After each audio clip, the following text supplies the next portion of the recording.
오늘 말씀은 빌립보서 3장 1절부터 11절 말씀을 본문 삼아서 율법주의자들에 대한 경계와 그리스도를 얻는 믿음의 의라는 주제를 가지고 같이 은혜 나누는 시간 갖도록 하겠습니다. 빌립보서 3장 본문은 율법과 믿음에 대해서 명확하게 구분하고 있습니다. 그래서 바울이 이제 율법과 육체의 자랑을 의지하는 것을 경계하며, 육체의 자랑이라는 것은 이제 유대인인 것을 자랑하는 겁니다. 그것은 이제 바울의 어떤 삶을 우리가 예수님을 믿기 전에 율법주의자의 삶을 살았던 것을 얘기를 하는 것인데, 곧 유대인을 경계하는 것이죠. 그리고 이게 비해서 오직 예수 그리스도를 아는 지식, 복음을 아는 지식의 탁월함 때문에 이전의 모든 것을 배설물로 버리고, 배설물로 버렸다는 것은 율법주의의 사고를 버렸다는 거예요. 율법주의 사고. 그래서 믿음으로 말미암는 하나님의 의를 얻고자 고백을 합니다. 그래서 또한 믿음으로 말미암는 하나님의 의를 얻고자 하는 것은 말 그대로 그리스도의 죽음과 부활에 참여하여 그분을, 예수 그리스도를 더욱 깊이 알고자 하는 영적인 열망을 드러낸 것입니다. 그리스도의 죽음에 참여한다는 것은 그의 고난을 함께 받는 것을 의미하며, 부활에 참여한다는 것은 결국은 예수 그리스도를 믿음으로 영적인 어떤 부활을 얻었지만 마지막에 첫째 부활에 우리가 참여한다고 하는 것입니다. 첫째 부활은 이제 죽은 자가 참여하는 것이지 산 자가 참여하는 건 아니에요. 그것은 이제 그리스도의 재림 때에 부활에 참여하는 것을 얘기를 하는 것입니다. 우리가 이 바울의 옥중 서신 중에 뭐 4개의 서신이 있지만, 대부분 바울이 사도행전의 4차 여행에 노마로 가가지고 가택연금된 상태에서 쓴 편지를 에베소서, 골로새, 빌레몬서와 더불어 옥중 서신이라고 말합니다. 물론 이게 2년 동안 유배되어 가택연금된 상태에서 무죄 방면하고 다시 이제 전도 여행을 하다가 네로 박해, AD 64년 네로 박해 이후에 박해로 인해서 이제 감옥에서 순교를 했습니다. 그래서 옥중서신이라는 것은 실제로 네로 박해 이후에 감옥에 가서 죽은 것이 아니라 말 그대로 이 4차 여행, 4차 로마에 압송되어서 가택연금된 상태에서 이제 쓴 서신을 옥중서신이라고 합니다. 그래서 이 바울은 이 본문에서 유대적 율법주의 사고를 경계를 합니다. 그 말은 율법주의 사고를 경계한다는 것은 빌립보 교회 안에 유대적 율법주의 이단의 어떤 사고를 가진 사람이 있었다는 것을 얘기를 하고자 하는 것입니다. 그래서 그리고 더 나아가서 이제 빌립보 교회가 이 예수 그리스도를 아는 지식을 통해서 거듭나기를 바라는 어떤 그 믿음을 얘기를 하고 있습니다. 그래서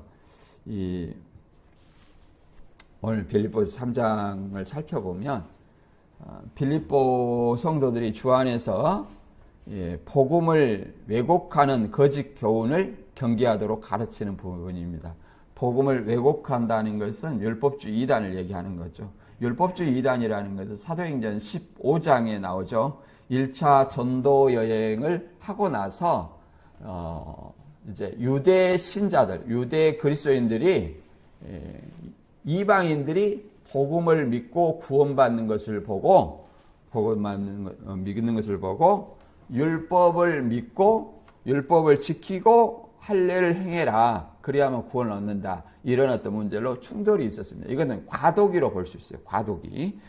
그러나 이제 예루살렘 총회에서 오직 예수 그리스도를 믿음으로 구원을 받았다. 저희도 이방인과 동일하게 율법을 지킬 필요가 없다. 이 선언이 이 예루살렘 총회에서 결정이 된 후로 계속 율법을 지키고 할례를 행하라는 것은 이제 율법주의 이단으로 정제되는 것입니다.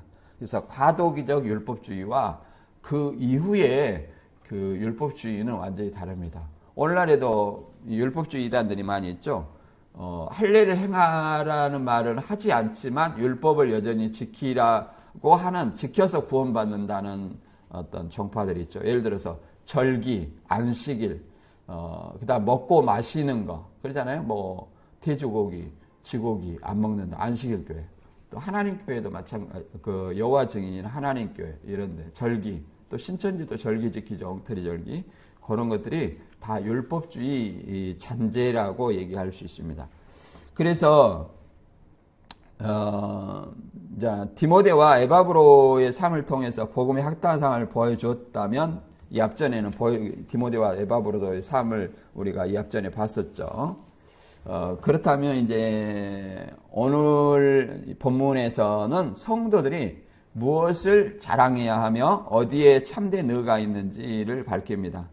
이 겉으로는 유대인들이 할례파와 바울의 경력을 설명하는 내용처럼 보일 수 있습니다. 본문은. 그러나 바울은 자신의 종교적 자랑과 육체의 조건들을 열거한 뒤 그것이 결코 하나님 앞에서 참된 의라는 것은 하나님 앞에 인정받는 의롭다함을 받는 이신칭의를 얘기하는 거예요. 이신칭의. 의롭다함을 얻는 방법을 얘기합니다. 하나님 앞에 올바로 설 수 있는 의를 얘기합니다. 의롭다함을 인정받는 것, 구원을 얘기하는 거죠. 이것에 대해서 결코 율법이나 혈통이 참된 의가 될 수 없음을 말합니다. 그리고 바울은 오직 그리스도를 아는 지식이 가장 고상하다고 말하며 이전에 유익하다고 여겼던 모든 것을 배설물로 여겼다라고 얘기합니다. 이전에 유익하다고 여겼다는 것들은 혈통과 유대주의적인 어떤 삶, 율법을 지키고 또 교회를 열심히 핍박하던 그런 어떤 자부심을 가졌던 율법주의적인 어떤 삶을 복음을 통해서 전환합니다. 사고의 전환이죠. 사고의 전환을 통해서 율법주의 사고를 버렸다는 것을 얘기합니다. 저 같은 경우는 이제 신천지에 있을 때는 신천지적인 어떤 그 선글라스를 하나씩 끼고 모든 것을 거기에 맞춰서 바라봤습니다. 그래서 굉장히 어떤 자부심을 가졌었죠. 그러나 이 성경을 올바로 알고 나서는 그것이 철저히 왜곡이고 말 그대로 모방과 사칭이라는 것, 사칭 사기라는 것을 알고 나서 그것을 과감히 우리가 아무것도 아닌 배설물처럼 여기고 오직 복음의 관점으로 성경을 바라봐야 된다는 것을 깨달았던 저의 경험으로 이해할 수 있습니다. 이렇게 우리는 그리스도를 아는 지식이 가장 귀하게 여기고 살아야함을 오늘 본문을 통해서 밝히고 있고 참된 의롭게 사는 하나님 앞에 인정받는 의가 어디에서 오는지 그리고 그리스도를 알고 그의 부활의 능력과 고난에 참여하는 삶이 무엇인지 알아보고자 합니다. 본문 3장 1절부터 11절까지 한번 읽어볼게요. 끝으로 나의 형제들아 주 안에서 기뻐하라. 너희에게 같은 말을 쓰는 것이 내게는 수고로움이 없고 너희에게는 안전하니라. 개들을 상가하고 행악하는 자들을 상가하고 몸을 상해하는 일을 상가하라. 하나님의 성령으로 봉사하며 그리스도 예수로 자랑하고 육체를 신뢰하지 아니하는 우리가 곧 할례파라. 그러나 나도 육체를 신뢰함만 하니 말하며 만일 누구든지 다른 이가 육체를 신뢰하는 것이 있는 줄로 생각하면 나는 더욱 그러하리니 나는 8일 만에 할례를 받고 이스라엘 족속이요 베냐민 지파요 히브리인 중에 히브리인이요 율법으로는 바리새인이요 열심으로는 교회를 박해하고 율법의 의로는 흠이 없는 자라. 그러나 무엇이든지 내게 유익하던 것을 내가 그리스도를 위하여 다 해로 여길 뿐더러 또한 모든 것을 해로 여김은 내 주 그리스도를 예수를 아는 지식이 가장 고상하기 때문이라. 내가 그를 위하여 모든 것을 잃어버리고 배설물로 여김은 그리스도를 얻고 그 안에서 발견되려 함이니 내가 가진 의는 율법에서 난 것이 아니요 오직 그리스도를 믿음으로 말미암은 것이니 곧 믿음으로 하나님께로부터 난 의라. 내가 그리스도와 그 부활의 권능과 그 고난의 참여함을 알고자 하여 그의 죽으심을 본받아 어떻게 해서든지 죽은 자 가운데서 부활에 이르려 하노니. 아멘. 마지막에 이제 바울이 결론을 내고 있죠.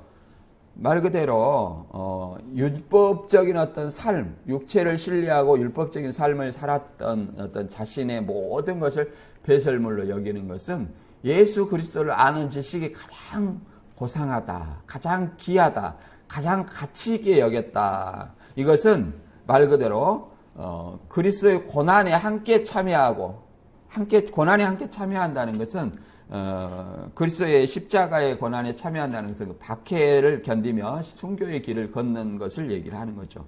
그리고 그렇게 하는 것은 결국은 부활에 이르려 하노니. 이 말은 마지막에 우리 그리스도인들이 추구해야 될 것이 결국은 부활이라는 것입니다.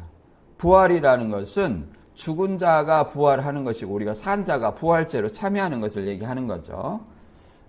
우리가 이런 어떤 것들을 통해서 진정한 하나님의 의를 추구하는 어떤 삶이 무엇인지를 얘기를 하고자 합니다. 그래서 본문을 네 문단으로 나눴는데 첫째는 이제 진정한 할례파라는 것은 아브라함이 그 선민의 어떤 표징으로 준 것이 뭐예요? 8일 만에 할례를 받아라는 것이죠. 8일 만에 할례를 받아라 그것이죠. 그것이 참된 할례는 몸에 하는 것이 아니라 어디에 하는 것이다? 마음에 하는 것이다. 마음에 하는 것이 참된 할례라. 겉으로 할례를 하면 뭐 하냐 그 말이죠. 하나님을 신뢰하지 않는 그 할례는 아무런 의미가 없다. 그리고 그것을 통해서 자신도 육적으로 할례파보다 더 의로운 사람이었다라고 얘기합니다. 육체를 신뢰하는 그것이 율법으로도 흠이 없는 삶을 살았다. 더욱 열심해서 하나님의 교회를 심히 핍박했다고 얘기를 하죠. 그리고 그리스도를 아는 지식이 가장 고상함을 인해서 이전에 하던 율법주의 삶을 배설물처럼 여겼다고 얘기합니다. 그리고 하나님의 의를 얻는 것은 율법이 아니라 오직 믿음이다고 얘기를 합니다. 그리고 마지막으로 이제 그의 고난에 동참하는 것은 부활에 참여하고자 합니다라고 얘기를 합니다. 그래서 우리가 이제 하나씩 알아보도록 하겠습니다. 빌립보서 3장 1절부터 3절까지는 이 참된 할례가 무엇이냐라는 것을 진정한 할례파가 누구인가를 얘기를 합니다. 그것은 할례파라는 것은 율법주의 이단을 얘기하는 거죠. 그 율법주의 이단의 어떤 경계를 얘기하는 거죠. 1절부터 같이 읽어볼게요. 끝으로 나의 형제들아 주 안에서 기뻐하라. 너희에게 같은 말을 쓰는 것이 내게는 수고로움이 없고 너희에게는 안전하니라. 개들을 상각하고 행악하는 자들을 상각하고 몸을 상해하는 일을 상가하라. 하나님의 성령으로 봉사하고 그리스도 예수로 자랑하고 육체를 신뢰하지 아니하는 우리가 곧 할례파라. 이렇게 할례파라고 얘기하는 것은 이제 선민의 기준이 말 그대로 아브라함의 후손이 아니라 진정한 아브라함의 후손은 누구로 바뀌는 거예요? 그리스도를 믿는 사람이 아브라함의 후손 곧 이스라엘이요 유대인이라는 것을 얘기를 하는 것입니다. 말 그대로 선민의 기준이 바뀌는 거죠. 여기서 이제 개들이라 하니까 뭐 신천지에서는 무조건 몰각한 목자다 이렇게 얘기하는데 여기서 개들이라는 거죠. 그러니까 모든 것을 볼 때 일괄적으로 보는 것이 아니에요. 문맥에 따라서 그것이 어떤 의미를 가지는지를 살펴봐야 됩니다. 여기서는 어떤 자들을 개들이라고 얘기하냐면 율법주의 이단들을 개들이라고 얘기를 합니다. 개들을 상가하고 행악하는 자들 상가하고 몸을 상해하는 자, 개역 한글에는 이거 손할례당이라고 얘기합니다. 그러니까 할례를 행하고 율법을 지키라는 율법주의 이단들의 그 자랑을 뭐라고 말하냐면 개들, 행악자들 이렇게 얘기합니다. 자기들이 내세울 것이 그것밖에 없다는 거예요. 육체적인 어떤 우리는 아브라함의 후손이다 얘기를 하는 거죠. 이들을 개들이다 또는 행악자들이라 얘기를 하는 겁니다. 그리고 진정한 어떤 할례파는 누구다? 그리스도를 믿는 사람이 진정한 할례파다라고 얘기를 합니다. 그래서 바울은 우리는 성령으로 봉사하며 그리스도 예수로 자랑하고 우리의 자랑은 할례가 육체적인 어떤 아브라함의 후손이라는 것을 자랑한 것이 아니라 오직 그리스도를 믿는 예수를 자랑한다는 거죠. 예수를.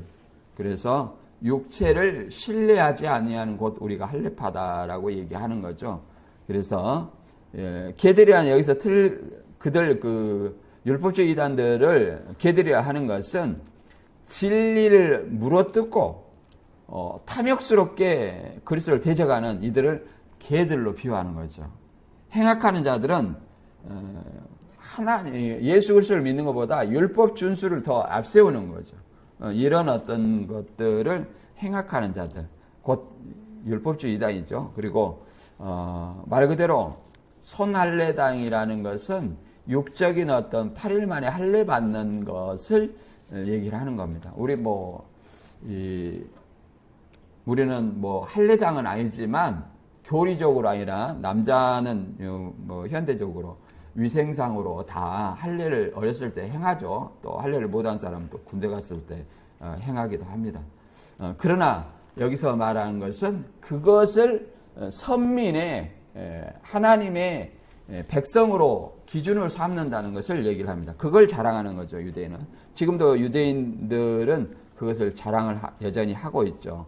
그래서 성경에서는 진정한 할례는 육체의 할례가 아니라 마음의 할례라고 얘기를 합니다. 신명기 이것은 구약에서부터 할례를 같이 육체 선민의 표로 육체의 할례를 주장을 했지만 이미 진정한 할례는 마음에 있다고 신명기 10장 16절에 얘기를 했습니다.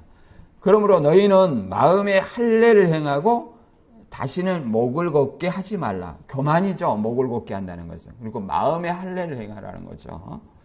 마음의 할례를 행하는 것은 마음을 열고 하나님의 말씀을 올바로 실천하는 의를 얘기합니다. 그리고 에스겔서 44장 9절에도 마찬가지로 이렇게 말합니다. 이스라엘 족속 중에 있는 이방인 중에 마음과 몸에 할례를 받지 아니한 이방인은 내 성소에 들어오지 못하리라. 이렇게 에스겔에서도 진정한 할례 이방인들도 뭐예요? 마음과 몸의 할례를 받아라. 육체 아브라함의 후손인 이 8일 만에 할례 받는 이것이 중요한 것이 아니라 진정한 어떤 중요한 것은 이미 구약 때부터 어디에 할례를 받아요? 마음과 몸의 할례를 받아라. 그것은 목을 걷게 하지 말라는 겸손이죠. 하나님 앞에 겸손을 얘기를 합니다. 그래서 신약에서는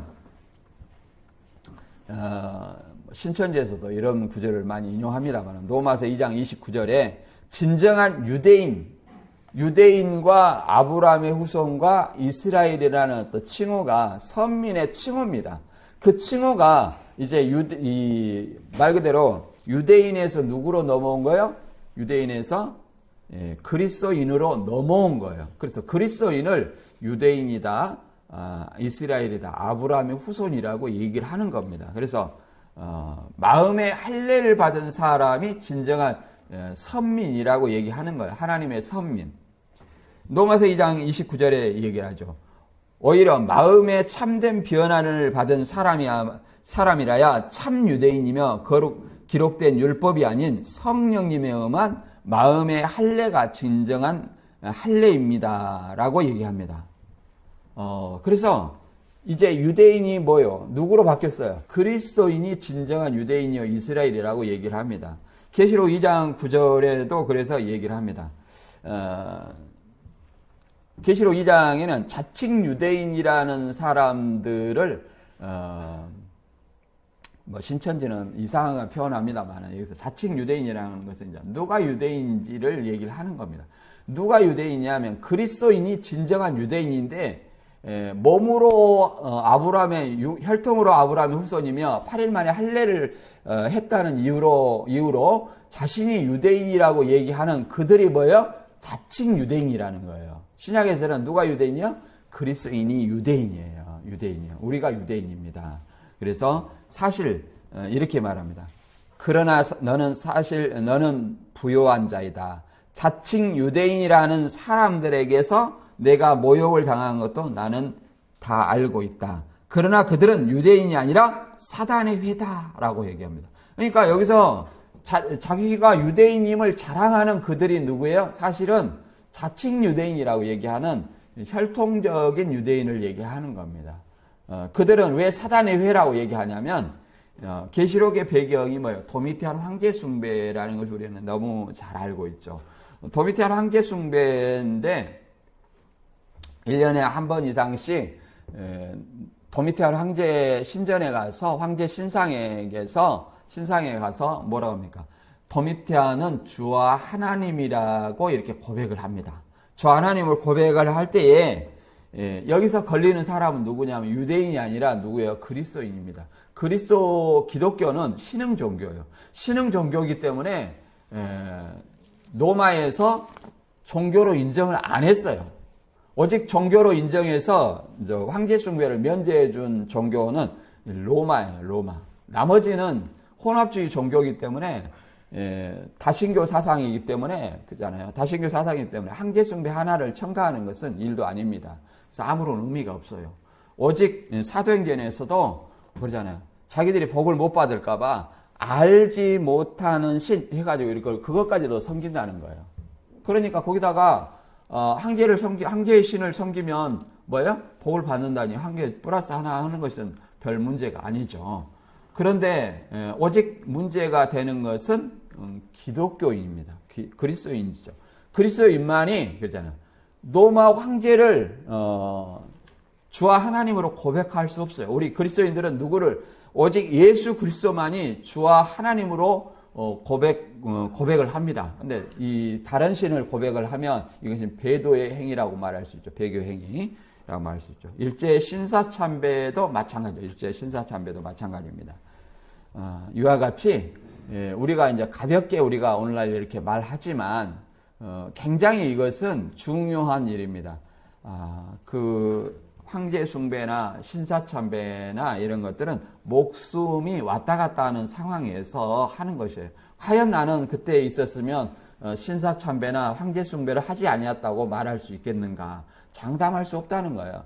초대교회 때도 우리가 계시록에 보지만 사도 요한과 황제 숭배라는 사람, 그 다음에 안디바가 황제 숭배를 거부해서 죽었어요. 그리고 빌립보 교인들 8명이 함께 그 순교의 길을 동참했다는 겁니다. 이와 같이 순교자들은 극히 적은 수예요. 나는 그 시대에 있으면 순교했을 것이다. 이렇게 말하는 거 쉽지 않다는 거예요.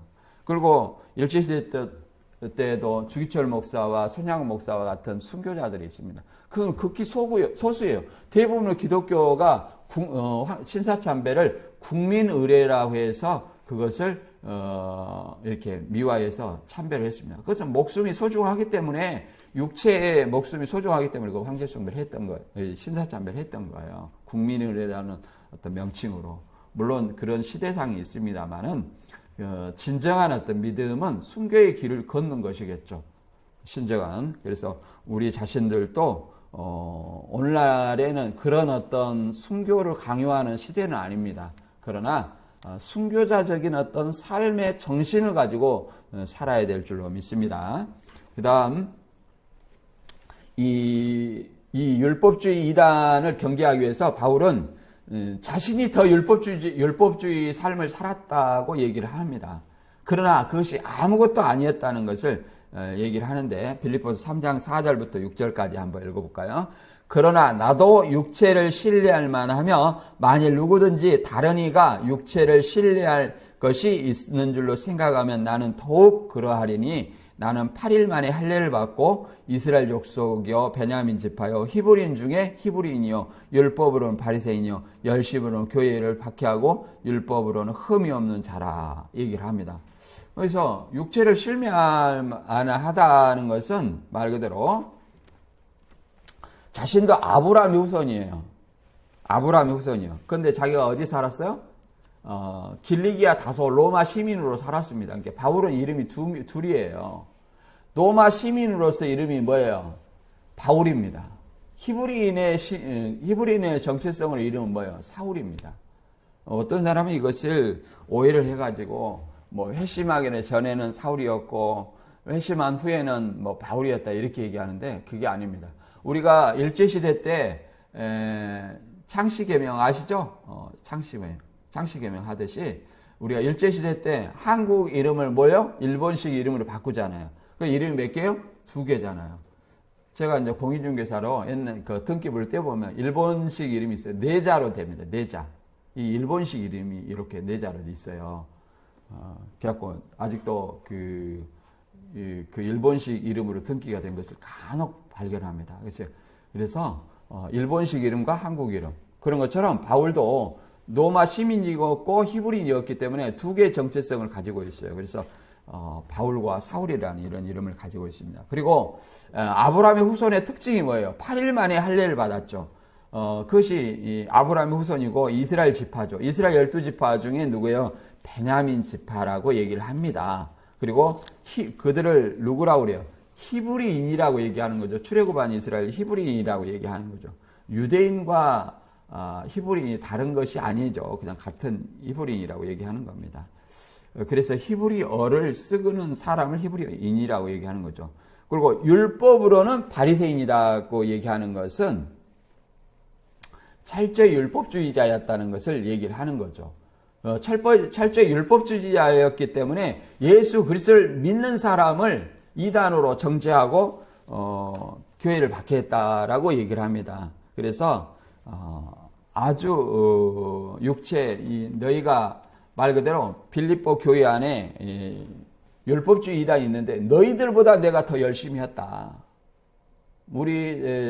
저로 생각할 것 같으면 말 그대로 지금 현재 신천지인들이 굉장히 자부심을 갖고 일하잖아요. 그런데 저는 그 사람들보다 신천지에서 더 열심히 했다고 자부합니다. 왜 그러냐면 제가 신천지에 들어가고 5개 부서를 맡았어요. 장년부, 부녀부, 청년부, 학생부, 대학가. 그래갖고 하나씩 쳐낸 거예요, 사실은.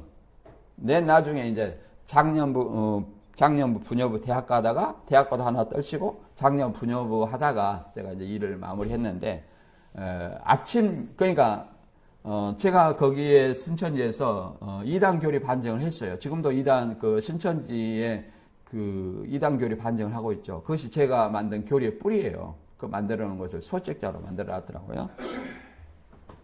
그러니까 센터나 어디 부녀부나 장년부에서 좀 기독교에서 이단이라고 하는 성경 지식을 많이 알고 있는 사람들은 전부 전도하다가 안 되면 뭐 누구한테 전화하냐면 저한테 전화해요. 저한테.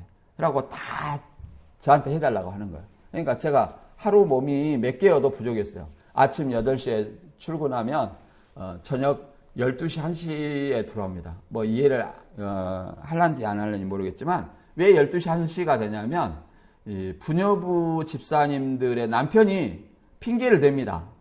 우리 남편은 뭐 10시에 들어오네, 뭐 9시에 들어오네, 11시에 들어오네 이렇게 얘기합니다. 그러면서 핍박을 한다는 거예요. 그럼 어때요?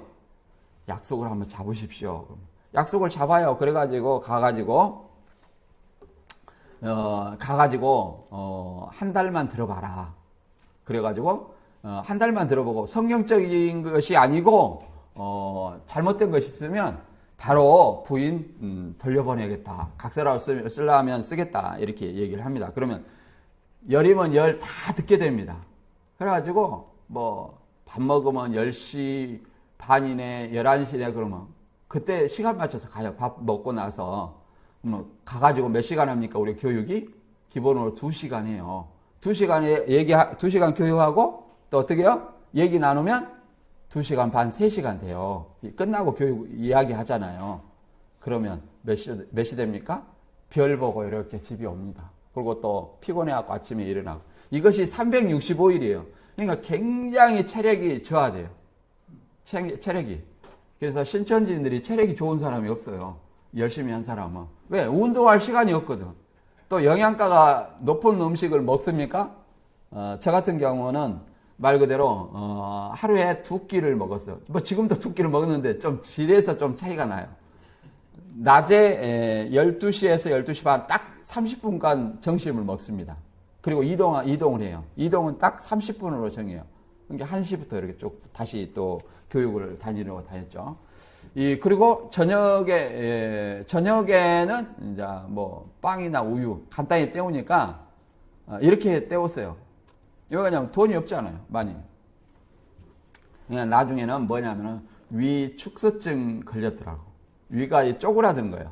밥을 너무 안 먹고 활동을 하니까. 그런 세월을 이렇게 살았어요. 그런 세월을 살았어요. 근데 대부분 보면 또 어떤 분들은 신천지에 여러 가지 패턴이 있는데, 돈이 있으면 뭐 다시 투자하고, 다시 없으면 알바하고 이런 사람도 있고, 또 빚내가지고 활동하는 사람도 있고 있더라고요. 저는 이제 그렇지 않았습니다. 없으면 없는 대로 굶어요. 있으면 있는 대로 살고 이제 그런 식의 삶을 살았어요. 그러니까 현재도 그것이 우리가 이 교회가 유지될 수 있던 것은 저는 그런 생활이 익숙해요. 없으면 없는 대로 살고 있으면 있는 대로 사는 거예요. 그래서 뭐 제가 뭐 저축을 크게 하는 사람은 아닙니다. 뭐 저축할 돈이 없죠. 그냥 없으면 없는 대로 살고 있으면 있는 대로 그렇게 사는 것이 습관이 현재도 가능한 거예요. 그래서 이제 우리가 상담소지만 무료로 할 수 있는 것은 제가 이제 그 솔로이기 때문에 그렇게 할 수 있는 것 같아요. 제가 보니까 다른 데서는 이제 돈을 받잖아요. 받는데 처음에는 그것을 이해를 못했어요. 근데 처자식이 있는 거 있으면 그러잖아요. 어떻게든지 책임을 져야 되잖아요. 그러니까 그것이 이해가 되더라고요. 그리고 그 상담을 해주고 접수 비용으로 50만 원 받는 것이 뭐 크다고 생각하고 신천지가 막 비판하는데 이 상담이라는 것은 우리 심리 상담을 한번 받아보면 1시간 반, 2시간 해가지고 얼마 받냐면 20만 원인가 뭐 얼마 받아요. 여러분들 가보면. 그러니까 그런 것에 비하면 그것도 뭐 이해 못할 것 아니다. 끝날 때까지 50만 원이 유지돼요. 끝날 때까지. 그런 것을 신천지인들은 끝날 때까지 뭡니까? 6개월을 하는데 50만 원이 비싼 건 아니죠. 그러니까 그런 것들을 가지고 막 신천지인들이 비난하는데 결국은 아무것도 아니다. 오히려 신천지인들은 어때요? 옛날에 전도보다 110만 원 해갖고 1등 하면 준다고 해가지고 1등은 나다 해가지고 가져간 사람이 누굽니까? 이만희 씨죠. 그런 것이 더 엉터리라는 거예요. 이렇게 바울은 자신의 율법주의 빌립보 교회 안에 율법주의 이단들을 율법주의인들이 잘못됐다는 걸 설명하기 위해서 자신의 율법주의 열심을 얘기를 하는 겁니다. 바울은 사도행전 22장 3절에 말하는 것처럼 길리기아 다소에서 났고, 길리기아 다소는 로마였죠. 로마 그 지역 영이었고, 가말리알 문화에서 우리 조상들의 엄한 교육을 받았고, 그래서 길리기아 다소에서 살았지만 6살 때 율법 유대 그 이스라엘로 뭡니까 율법 교육을 받기 위해서 유학을 왔다고 제가 아는 최 교수님이 얘기를 합니다. 최순봉 교수님이 얘기를 해요. 왜 그러냐면, 왜 그렇게 주장을 할 수 있냐면, 유대인들은 6살 때부터 율법, 뭡니까? 회당을 다녀요. 회당에서 율법주의 교육을 받아요. 우리는 유치원을 몇 살에 간가요? 뭐 그 정도 가지 않나요? 그런 것처럼 이렇게 얘기를 했다는 겁니다. 이 가말리엘 교법사는 율법 교사로서 굉장히 유대인들에게 존경받는 공예 의원 중에 하나였죠. 이런 어떤 굉장히 엘리트였다는 것을 얘기를 하는 겁니다. 그래서 이런 어떤 율법 외적인 거, 그 스펙이죠. 스펙. 나는 너희들보다 더 큰 스펙을 가졌다는 거죠. 그래서 그런 것을 지금은 다 배설물로 여겼다 얘기를 하는 거죠. 그래서 하나님은 그 외적인 것을 보지 않고 할례도 마음의 할례를 하라는 것처럼 사무엘상 16장 7절에는 이렇게 얘기합니다. 사무엘에게 말하죠. 그의 용모와 키를 보지 말라. 내가 이미 그를 버렸노라. 내가 보는 것은 사람과 같지 아니한 사람은 외모를 보거니와 여호와는 중심을 보느니라 라고 얘기합니다. 그래서 사울을 버렸다고 얘기를 하죠. 그리고 누구를 택했어요? 다윗을 택했다고 얘기를 하는 겁니다. 하나님은 외적인 것보다, 물론 외적인 것도 중요하겠죠. 그러나 뭐가 중요해요? 중심이 중요하다는 거죠. 오늘날 보면, 우리도 세상을 살다 보면 어떤 것이 중요하냐면 겉으로 말을 화려하게 하는 것보다 어떤 거냐면 인성이 가장 중요합니다. 인성. 그 사람의 됨됨이. 여러분들 사람을 화려하게 하고 나를 위한 것처럼 막 달콤한 말을 한 사람이 나를 위하는 사람 같지만 결코 그런 것은 아니에요.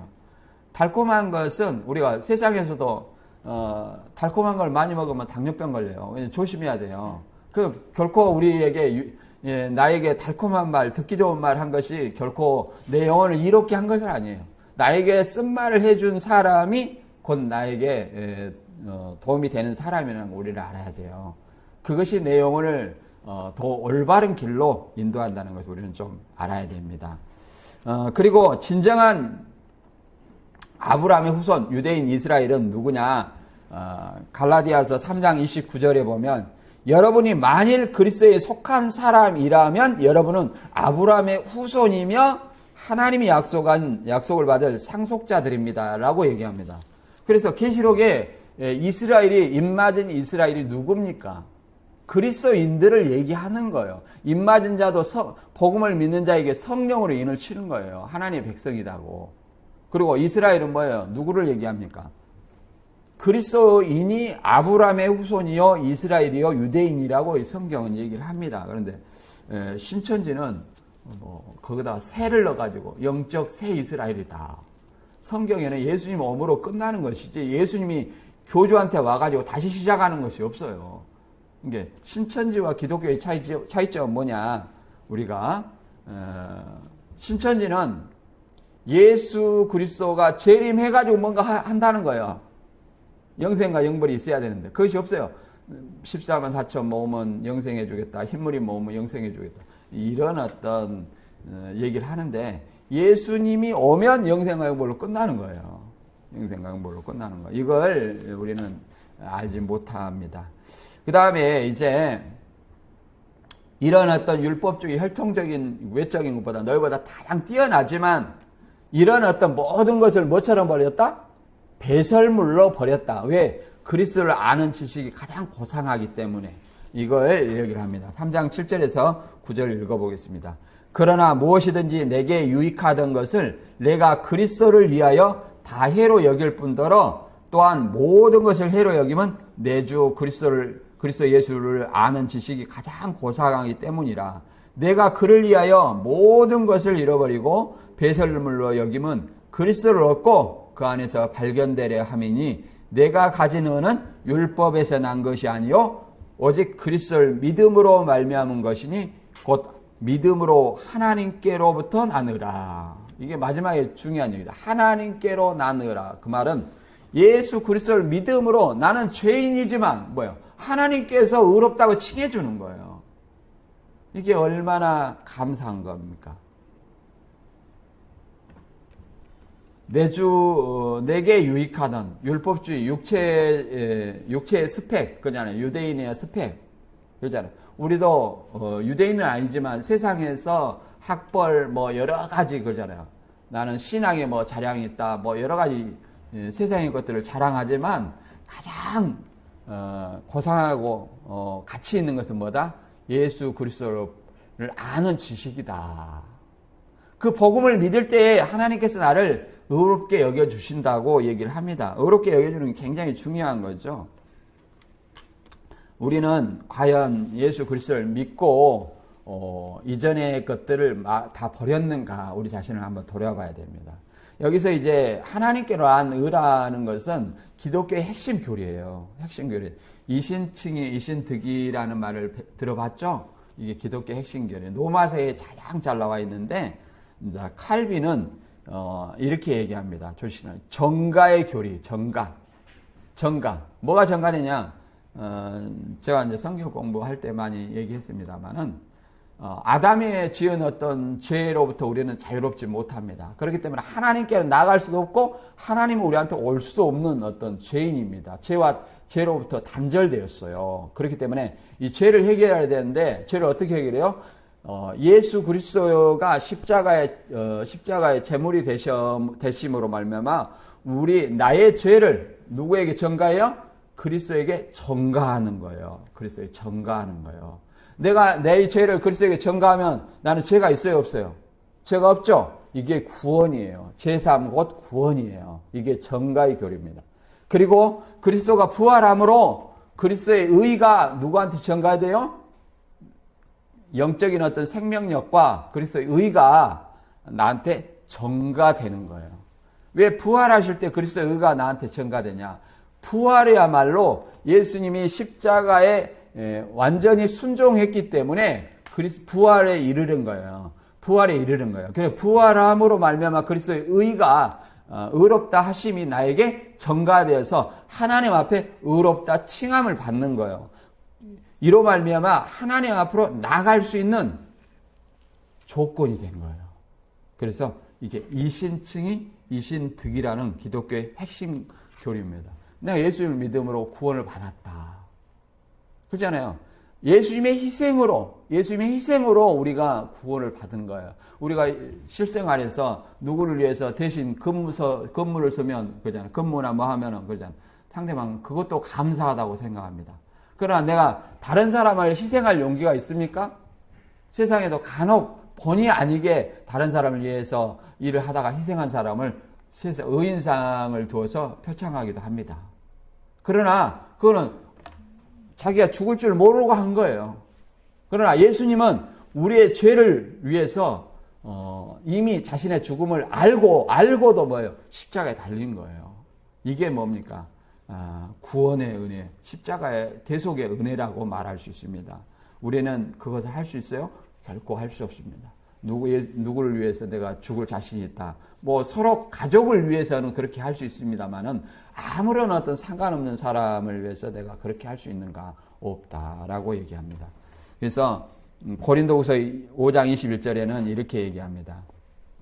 하나님이 죄를 알지도 못하신 그리스도에게 우리 죄를 대신 지우신 것은 우리가 그리스도 안에서 하나님에게 의롭다는 인정을 받도록 하기 위한 것입니다. 이게 이신칭이에요. 정가의 교리입니다. 이게 칼빈의 핵심 교리죠. 그래서 예수 그리스도를 믿는 것은 율법으로 단절이고 세상과의 단절이다. 이렇게 얘기합니다. 마태 13장 44절 세상 이전 것을 버린다는 것은 바울은 율법의 가치를 버렸죠. 아브라함의 후손 육신적인 것을 버렸는데 이걸 마태 13장 44절과 46절에 보면 감추인 보화와 이제 진주를 구하는 장사로 천국을 비유했습니다. 그래서 이걸 신천지는 말하지 말아라 이런 어떤 얘기를 하는데 여기서 핵심은 감추인 보화와 진주는 그리스도의 복음입니다. 복음의 가치를 얘기를 하는 거예요. 복음의 가치를 그냥 지금 바울이 그러잖아요. 그리스도를 아는 지식 가장 고상함을 인해서 이전의 것을 배설물로 버렸다 하듯이 여기도 뭐예요? 복음의 가치를 발견하고 자기의 모든 소유를 팔아서 그 밭을 샀다. 감추의 밭을 샀다라고 얘기합니다. 그리고 진주를 구하는 장사꾼도 마찬가지예요. 복음의 가치를 발견하고 나서 이전에 알던 모든 것들은 뭐예요? 판 후에 그 진주를 사는 거예요. 버려야만 살 수 있다는 거예요. 버려야만. 바울도 복음의 가치를 알고 나서 이전에 모든 것을 뭐처럼 배설물로 버렸다. 저도 이것이 좀 실감 나는 것이 뭐냐면 신천지 그 관점의 틀로 모든 것을 바라봤어요. 그러나 성경을 올바로 내가 깨우치고 나서 하나님이 주신 말씀은 저자의 관점으로 봐야 된다. 그리스도를 드러내기 위한 저자의 관점으로 봐야 된다. 이런 걸 알게 됐어요. 그 그리스도를 드러내기 위한 저자의 관점을 바라보다 보니까 신천지에서 배우던 어떤 모든 것들이 이게 거짓이라는 것이 사실 드러나는 거예요. 그래서 신천지가 성경을 많이 안다 하지만 그냥 앵무새였구나. 자기들을 드러내기 위한 어떤 공식으로 앵무새였다는 것을 알게 되었습니다. 그래서 천국은 자기 것을 가지고 가는 건 아니에요. 자기 것을 버리고 누구 것을 예수님의 복음의 가치를 소유해야만이 갈 수 있는 것이 천국이라고 지금 보아와 진주를 통해서 얘기를 해주는 거예요. 누가복음 14장 33절에도 이렇게 말합니다. 너희 중에 누구든지 자기 소유를 다 버리지 아니하면 내 제자가 될 수 없다라고 얘기합니다. 물질적인 것을 얘기하는 것이 아니에요.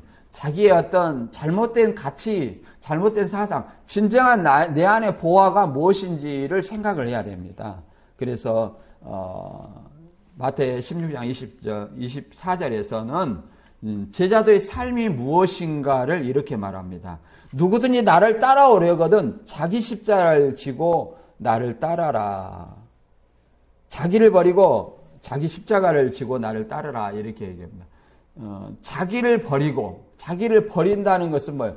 자기를 버린다는 것은 내가 생각하는 어떤 모든 것, 내가 생각하는 어떤 가치를 얘기를 합니다. 내가 생각하는 이전에 예수 그리스도 알기 전에 내가 생각하던 모든 가치 이것들을 버려야 된다는 거예요.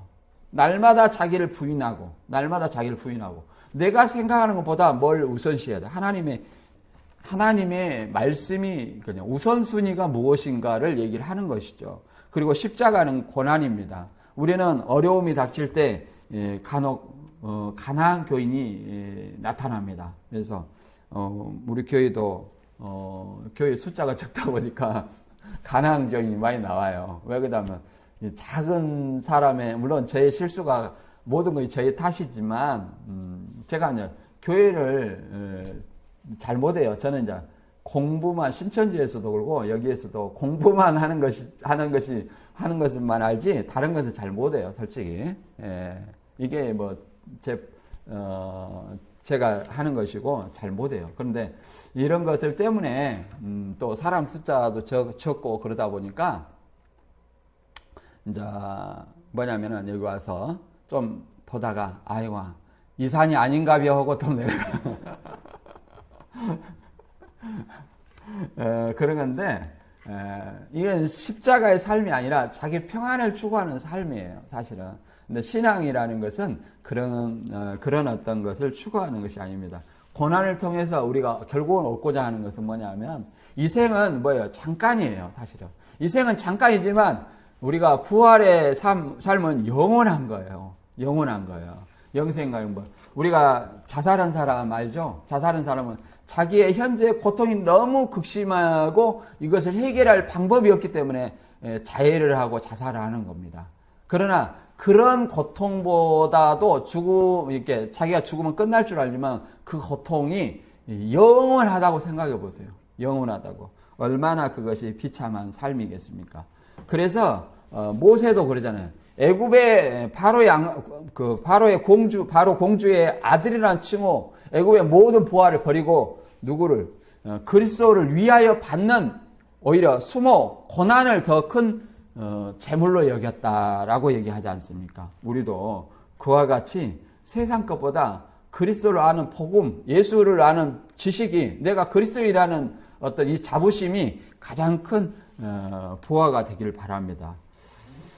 빌립보서 3장 10절과 11절의 이제 마지막입니다. 이제 부활의 고난의 참여함과 부활의 능력에 참여하자고 얘기하는 것인데 읽어봅니다. 내가 그리스도와 그 부활의 권능과 그 고난의 참여함을 알고자 하여 그의 죽으심을 본받아 어떻게 해서든지 죽은 자 가운데서 부활에 이르려 하노니 얘기합니다. 그리스도와 부활의 권능을 얘기합니다. 그리스도와 그 부활의 권능. 그리스도와 그 부활의 권능은 뭡니까? 죽은 자도 살리는 거예요. 왜 죽은 자도 살리냐면 예수님께서 잠자는 자들의 첫 열매가 되셨기 때문에 가능하다는 거예요. 그래서 첫 열매라는 것은 첫 열매와 둘째 열매가 같아요, 달라요? 다른 것이 아니라 같아요. 수확 시기만 다를 뿐 같아요. 그래서 예수님이 죽었다가 다시 살기 때문에 우리도 죽으면 다시 살 수 있다는, 그리스도를 믿으면 다시 살 수 있다는 그 희망이 있는 거예요. 만약 죽은 자가 다시 살지 못하면 그리스도도 부활이 없었다고 고린도전서 15장에 분명히 얘기를 하고 있습니다. 그런데 이 부활의 권능, 그 고난에 참여함을 알고자 하여, 그죠? 부활의 권능을 얻기 위해서는 뭐 하는 거예요? 고난에 참여해야 된다는 거예요. 십자가의 고난인 거죠. 그래서 그의 죽으심을 본받아 우리가 죽는 건 아니에요, 실제로. 그 십자가의 고난, 나에게 시험과 어려움이 다가옵니다. 우리가 믿음의 길을 갈 때 여러 가지 시험이 오는 거예요. 말 그대로 오늘 지금 3월달이죠. 날씨가 따뜻하던데 오늘 놀러나 가야지 하는 생각들 있죠. 바울은 이 부활이 없으면 우리는 다 불쌍한 자라고 얘기합니다. 저도 마찬가지예요. 여러분도 여기 오신 분도 마찬가지지만 많은 수가 있다가 이렇게 나가고 할 때 진짜 저도 절망감을 얻었어요. 그러나 이 그리스도인의 삶을 포기하지 못한 것은 이 부활의 삶, 영생의 삶이 하나님과 함께하는 삶이 우리에게 기다리고 있기 때문에 버리지 못하는 거예요. 그리고 말 그대로 고난이 클수록 뭐예요? 기쁨도 큰 거예요. 그래서 바울은 이렇게 얘기를 합니다. 말 그대로 이 부활에 대해서 잠깐 이렇게 로마서 8장 18절에 보면 이렇게 얘기를 합니다.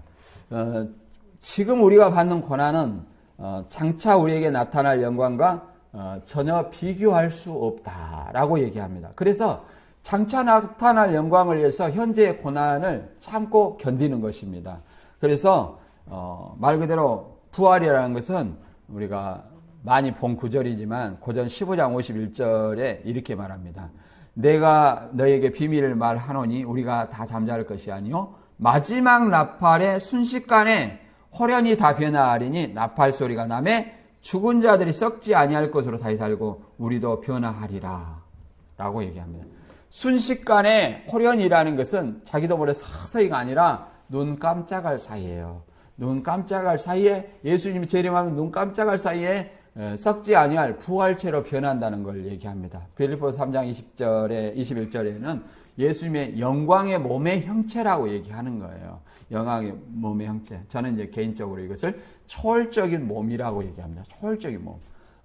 인간을 초월하는 몸이에요. 그런 몸으로 우리가 마지막 그리스도의 재림 때에 부활하는 거예요. 이걸 계시록에서는 첫째 부활이라고 얘기를 합니다. 우리가 이 부활에 이르기 위해서 현재 어려움도 참고 가는 거예요. 이게 뭐예요? 진정한 신앙인이에요. 이게 그리스도인의 삶이에요. 우리가 이런 것을 기억하고 오늘 말씀 다시 정리하고 마치도록 하겠습니다. 본문은 참된 의와 자랑이 어디에 있는지를 분명히 얘기합니다. 바울은 유대적 배경과 종교적 열심과 같은 육체적 자랑을 열거하지만 그것들이 하나님 앞에서 참된 의가 될 수 없음을 선언합니다. 그는 오직 그리스도를 아는 지식이 가장 고상하기 때문에 이전에 율법주의 삶, 그것이 유익하다고 여겼던 모든 것을 해로 여기고 뭘로 여겼다? 배설물로 여겼다라고 고백합니다. 어느 상인의 얘기가 있습니다. 어느 상인은 오랫동안 값진 진주와 보석을 찾으며 장사를 했고 많은 보석을 모아 성공한 사람으로 인정을 받았다고 얘기합니다. 그러나 어느 날 그는 이전에 보지 못했던 매우 값진 진주 하나를 발견했습니다. 그 가치를 깨닫는 순간 그는 자신이 가지고 있던 다른 보석들이 비교할 수 없다는 것을 알게 되었고 결국 그는 모든 것을 팔아서 그 진주 하나를 사게 됩니다. 바울도 이와 같았습니다. 그는 율법적으로 자랑할 것이 많았지만 예수 그리스도를 만난 후 그것들을 더 이상 자랑으로 여기지 않았습니다. 오히려 그리스도를 아는 지식이 너무 고상하기 때문에 귀하기 때문에 이전에 자랑하던 모든 것을 배설물처럼 버렸습니다. 이처럼 복음을 깨달은 사람은 복음의 가치가 완전히 바뀝니다. 세상의 어떤 것보다 그리스도를 얻는 그리스도를 복음을 믿는 것이 가장 귀하다는 사실을 알게 되기 때문입니다. 그러므로 우리 삶도 세상의 자랑과 의를 붙드는 삶이 아니라 오직 그리스도를 가장 귀한 보화로 붙드는 삶이 되어야 합니다. 세상의 자랑을 내려놓고 오직 그리스도를 자랑하며 복음을 전하는 사명을 감당하는 저와 여러분이 되시길 주님의 이름으로 축원합니다.